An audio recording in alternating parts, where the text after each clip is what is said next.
I'm lucky enough to spend a big chunk of my life in some wild country. But in all of my wanderings, I've seldom come across a place as wild as the jungles of South America. And I've never come across guys as wild as these. They are chamane. And while I hunt and fish because I choose to live this way, they do it because they have to. And for the next 3 episodes, I'm gonna be doing it right along with them. I'm Steven Ranella. To me, hunting isn't only about the pursuit of an animal. It's about who we are and what we're made of. I live to hunt and hunt to live. I am a meat eater.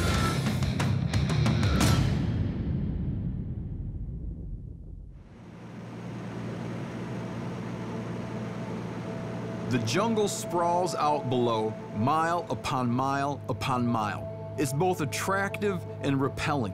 Something pulls me toward it, this desire to understand its mystery. But something else tells me I have no business here, that on my own, I would simply rot into the ground. I'm a few hundred miles northwest of Santa Cruz, Bolivia, headed towards the remote Mission Fatima, located on a distant tributary of the Amazon. I was invited here by a couple of guys who have a fledgling business, Angling Frontiers, taking people on a challenging expedition into a rarely seen area, primarily to catch a beautiful and powerful fish called the golden dorado. These trips are made possible by the indigenous chamane people, who are hired to help make the journey up the river. The chamane own the land, and they even have their own autonomous government. If they don't want you here, you don't go here. So the fact that these guys have permission to go in there at all is a rare thing and something I knew I had to take advantage of. It's in Mission Fatima where I meet up with Patrick and Federico, the guys who invited me down. The thing that drew me to these two was their shared love of adventure. Born in Bolivia and educated in the US, they will be my guides and translators on this trip. When you guys are running your expeditions, do you select people that you work with from all the communities? We try to help the communities that are the furthest upriver. You know, they really don't have an opportunity to come down here to the mission too much. When you get farther away from the mission, they live more of like a hunter-gatherer, hunting and fishing lifestyle. They're a lot more independent and a lot more self-sufficient in that way because they can't rely on the Western world, or they can't rely on other folks that are traveling upriver. But are they excited about the opportunity? Oh yeah, yeah. They like to go? They love going there just because to them it's also an adventure. Once we get past Pachene, we won't see any settlements. Yeah. Once we get to main camp, from that point on, the boat cannot go any further. So we'll be doing a lot of wading, hiking through the jungle, cutting through to the river. So 3 days just hardcore point A to point B. Yeah, we'll just be moving, pushing, pulling, moving rocks. Yeah. This place, it's amazing, but it makes you work for its wonders. And it'll all be worth it.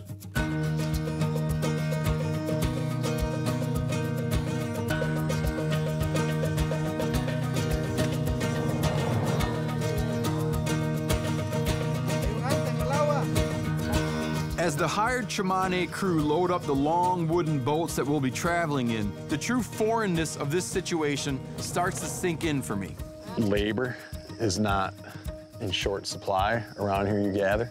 We'll have maybe 12, 15 local guys who run the boats and do other stuff, just help out around camp, you know, to do paid labor, so just to get some money. But it does feel funny because, like, usually you go out camping, you're carrying your own gear, you know, but here it's sort of like you have a big staff of people. It gives me this very uncomfortable, colonial sort of feel that's very hard for me to get rid of, but who am I to say that if they want to go, they shouldn't go, because I don't want to feel like a colonial type person. So you get caught in this kind of, it's a funny feeling to me to have people carrying my stuff around. Normally, when I go on a hunt, I'm after something in particular. A limit of geese, a mature black bear, something I can put my thumb on. But in this case, I really have no preset expectations. No estamos olvidando nada. Ya está todo bien. Belleza. The fishing is the catalyst, sure, but what I really want to do is see how the chamane exist out here on a river trip. How they hunt, how they eat, how they live. And I want to share that experience with them, to see the world through their eyes. I want to connect with them on some level as a hunter and fisherman, to not be some guy whose gear they just lug around, but someone who's truly interested in what they do, an equal who wants to learn from them. That is what is foremost on my mind as we start our trip.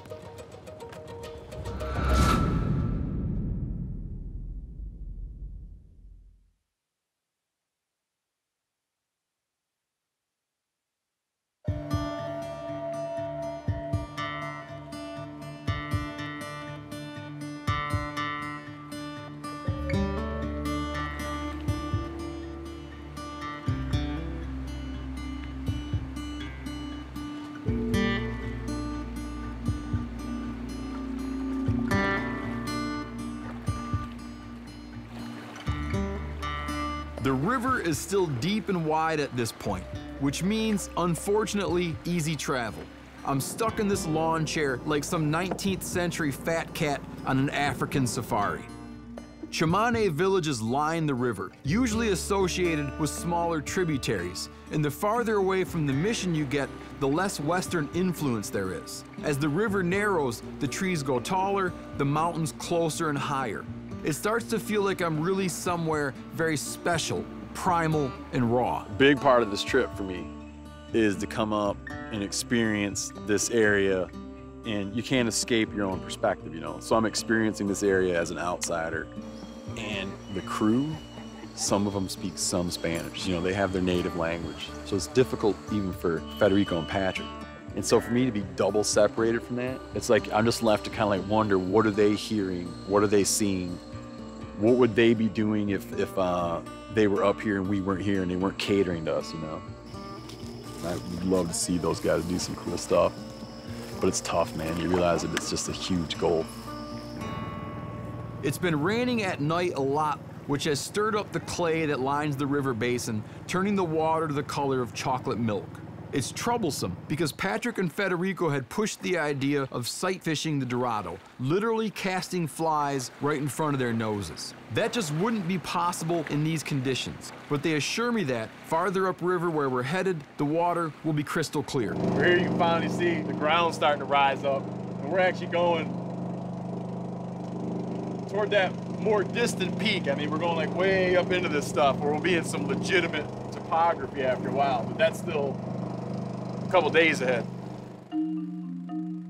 Our destination lies beyond the utmost village of Pachene, where even most of the Chamane have never ventured. Up there, the river becomes much more treacherous, so we're gonna stop in the village of Kuchisama to enlist some extra hands. Hola, hit your knee. Hit your knee, Benji. Buena, hit your knee. Over here.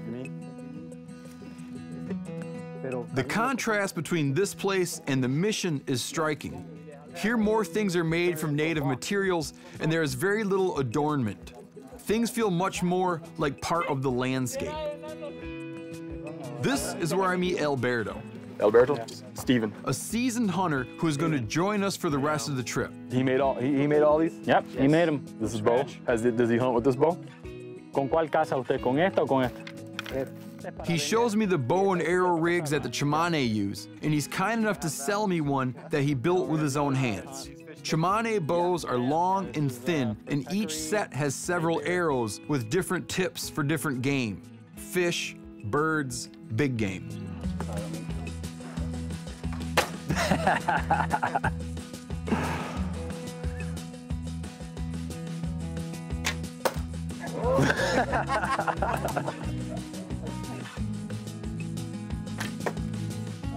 I need to see his hand. I want to see his hand. A ver, muéstrele cómo agarra su mano.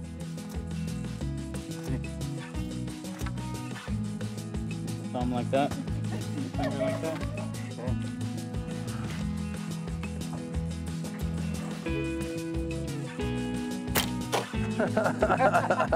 Already I can tell I'm gonna like this Alberto guy. He had no idea we were coming, and yet he's ready to go in minutes. No goodbyes to anyone, no asking anyone's permission. Just a grain sack full of gear, his bow, and an old Russian-made shotgun. We're headed to the jungle.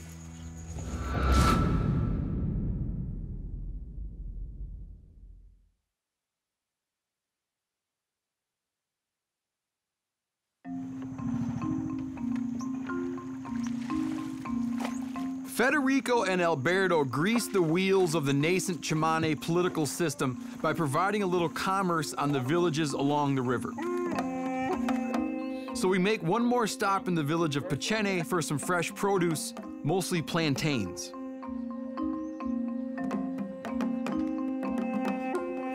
We see a Chimane garden where they cultivate imported and native fruits and vegetables, along with medicinal plants, and even plants that aid them in their hunting and fishing.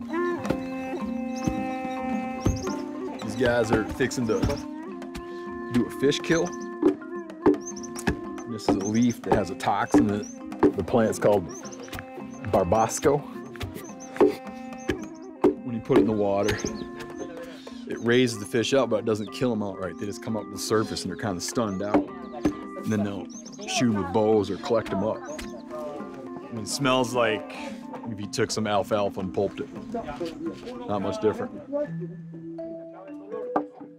Once we have enough pulp, we go to a spot they've selected for this type of harvest. An isolated pool in an ephemeral side channel fed by just a trickle of the river's main stem.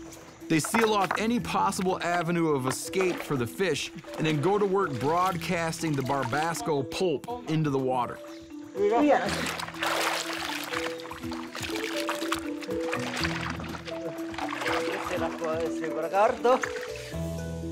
After a while, you can start to see the fish come drunkenly to the surface in order to gasp air. It seems like you could just grab them, but you can't. They slip away. Instead, the Chimane pick them off with their bows.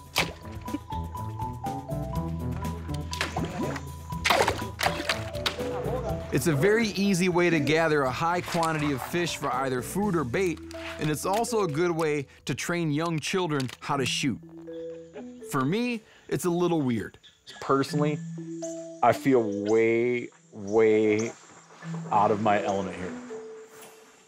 There's something in me from having like the influences that I had growing up about what's legal and illegal, and like the saying, you know, shooting fish in a barrel and sporting chance and all that. But it's interesting to watch. They got, you know, 20 or so fish with a plant that grows right in their yard, which is cool. But I think that this is like an activity that is better observed. For me personally, it's better observed than participated in. Back on the river for the final push, and in the spirit of when in Rome, I'm gonna partake in one very ubiquitous custom. You notice these guys have like a racquetball in their mouth all the time? It's coca leaves. Although this is the plant that cocaine is derived from, in this form, it is much closer to chewing tobacco in its potency. Do you know any Chimane who do not chew coca leaves? Oh, the Christian ones. The Christian ones do not chew coca leaves? Really? For an extra kick, they add a little baking soda, which accelerates the chemical reaction. Oh man, baking soda.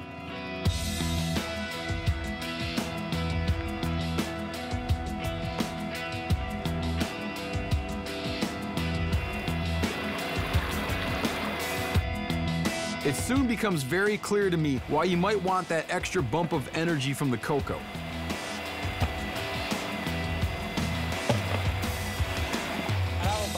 At this point, beyond the last settlement of Pachene, the river becomes increasingly more difficult to navigate.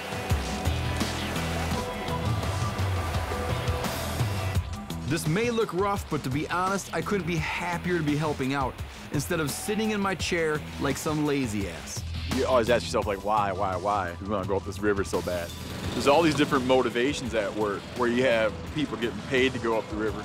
You have people going up the river because they want to get paid in the future, you know, start a successful business. You have people going up the river because they're paying to go up there. But I think all those external motivations kind of dissolve away, and you realize that we just want to go up the river to go up the river.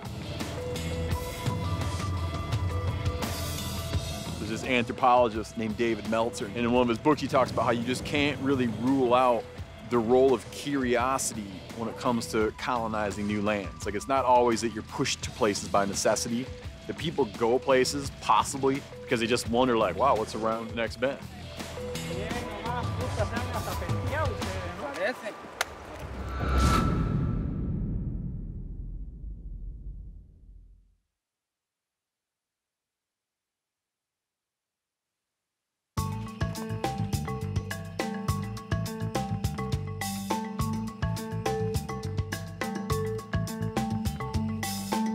We arrived at the base camp fairly early in the day, and while I was anxious to finally go hunting, it turns out the Tsimane tend to hunt primarily in the evening and at nighttime.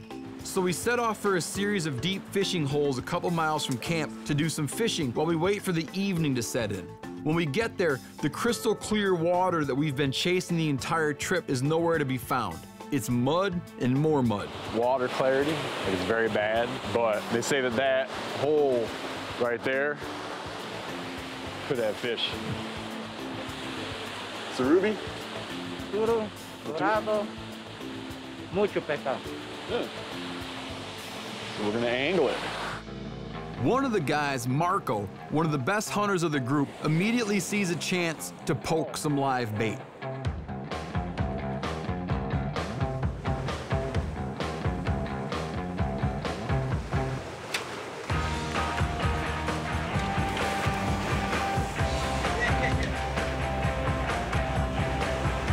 It's a sabalo, a fish that is sort of the cornerstone of the river's ecosystem. The Tsimane eat them daily, but so do the bigger, tastier fish.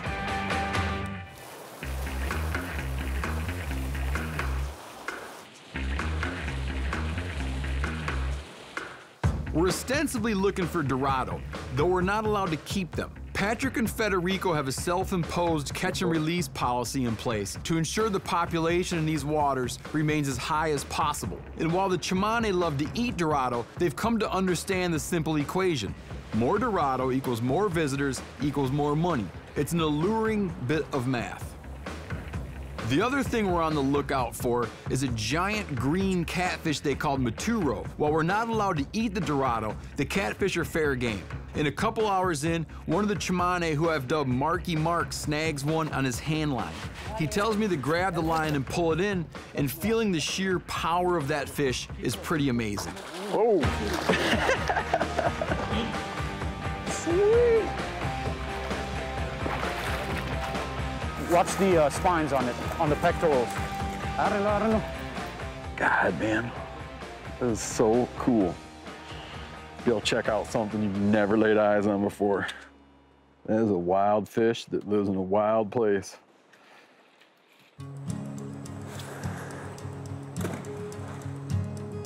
Not long after that, we snag what we came here for.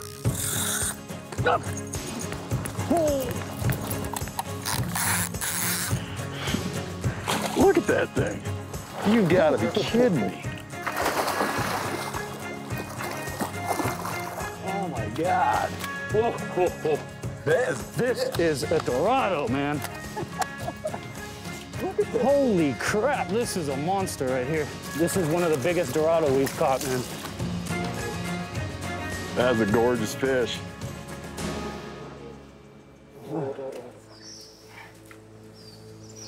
Unfortunately, the excitement is short-lived.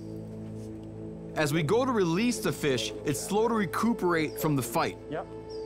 It could be a crippling, perhaps fatal exhaustion, or it could be the crushing blow of a Tsimane's knee to its gill cover as we beached it. Whatever the case, it eventually manages to swim off on its own power, though it's hardly certain that the fish is going to live. I'm quickly reminded of why catch and release fishing tends to trouble me so much. Here you have villages full of people who live very close to the land, and the bulk of their protein comes from this river. And so often people come into these unexploited native lands and they have in mind that they want something from the place, you know, and you want the people that live here to get with your program. And in my mind, what's beautiful about this area, what I've come to admire is not what I came to see and do, but just witnessing a people's relationship to the food that they draw from their environment. And it's almost like the Dorado, rather than becoming a thing of beauty to me, it almost tarnishes it to be that you would now talk these guys into that they have to scratch that off their favorite food list because it's of interest to us foreigners, you know? In some ways, it feels like a whole new form of colonialism. Outsiders coming in and telling the indigenous hunters, you need to get with my plan. See, my plan is good for your future. You should listen to me and do what I think you ought to do. Stop doing it the way you do it. I'm not gonna let it put a damper on the trip though. All told, it was still a pretty magical day, hiking to this beautiful spot and having a chance to feel the power of those fish, especially that gorgeous catfish. That fish will most certainly be eaten. This adventure is just getting started, and with the evening setting in, I'm gonna set off into the jungle with Alberto and Marco. No big group, no translators, just me and 2 seasoned chamane hunters. I have a feeling that things are gonna get downright interesting.